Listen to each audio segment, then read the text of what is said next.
Assalamualaikum. Hai teman-teman, hari ini kita akan mempelajari tentang sistem peredaran darah pada manusia. Sistem peredaran darah dibagi menjadi tiga, yaitu darah, plasma darah, dan elemen seluler atau sel darah. Yang pertama kita bahas tentang darah. Komponen penyusun darah ada dua jenis, yaitu ada yang cair dan ada juga yang padat. Komponen darah yang cair disebut plasma darah. Fungsinya untuk mengedarkan sari makanan, hormon, antibodi, dan zat sisa metabolisme. Sedangkan komponen yang padat dikenal dengan nama sel darah. Ada tiga jenis sel darah, antara lain eritrosit atau sel darah merah, leukosit atau sel darah putih, dan trombosit atau keping darah. Eritrosit atau sel darah merah bentuknya bulat pipih dengan bagian tengahnya cekung atau disebut dengan bikonkav. Memiliki hemoglobin yang dapat membuat darah kita berwarna merah. Tidak punya inti sel, jumlahnya 4-5 juta darah. Umurnya sekitar 120 hari. Setelah itu akan dihancurkan di hati dan limpa. Dan fungsi sel darah merah adalah untuk mengedarkan oksigen dan juga karbon dioksida ke seluruh tubuh. Selanjutnya, sel darah putih atau leukosit. Bentuknya tidak tetap karena memiliki banyak jenis, memiliki inti sel, jumlahnya sekitar 8.000 darah, dan berfungsi untuk melindungi tubuh dari infeksi kuman. Sedangkan trombosit atau keping darah bentuknya tidak beraturan, tidak punya inti sel, jumlahnya sekitar 200.000 sampai 500.000 darah, berperan untuk pembekuan darah atau menutup luka.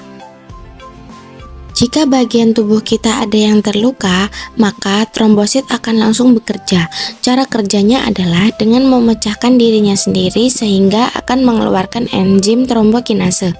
Dengan adanya enzim tersebut dan dibantu vitamin K dan ion kalsium atau Ca2+, dapat mengubah protrombin menjadi trombin. Selanjutnya, trombin dapat mengubah fibrinogen menjadi benang-benang fibrin, dan benang-benang fibrin inilah yang dapat menutup luka kita. Nah, sekarang coba teman-teman pegang dada sebelah kiri. Adakah yang berdetak? Pasti ada dong ya, karena di dada sebelah kiri terdapat jantung. Jantung berfungsi untuk memompa darah. Jantung dapat berkontraksi karena memiliki otot miokardium. Jantung manusia memiliki 4 ruangan. Ada serambi kanan, serambi kiri, bilik kanan, dan bilik kiri.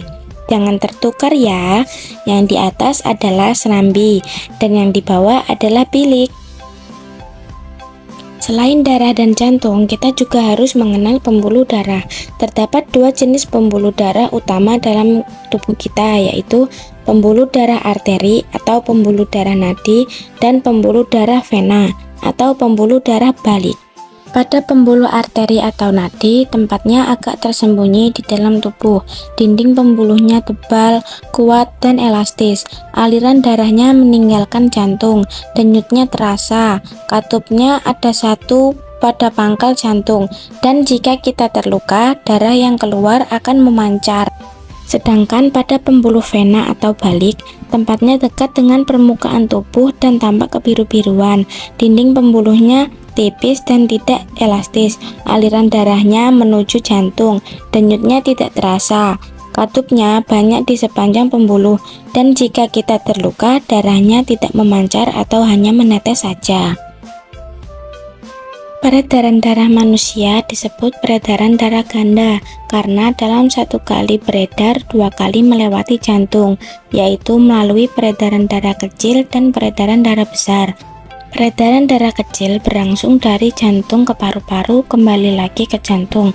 Karena alirannya singkat, makanya disebut peredaran darah kecil.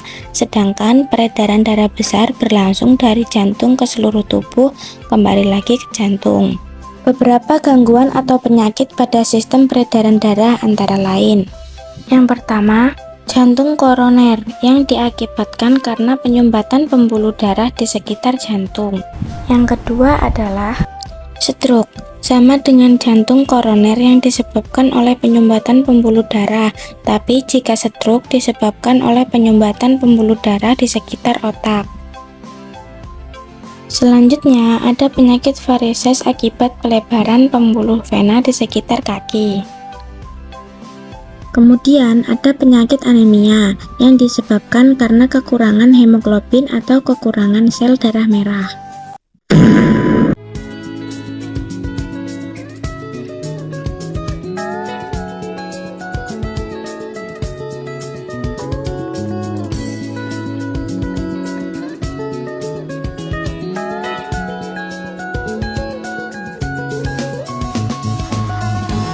Wassalamualaikum.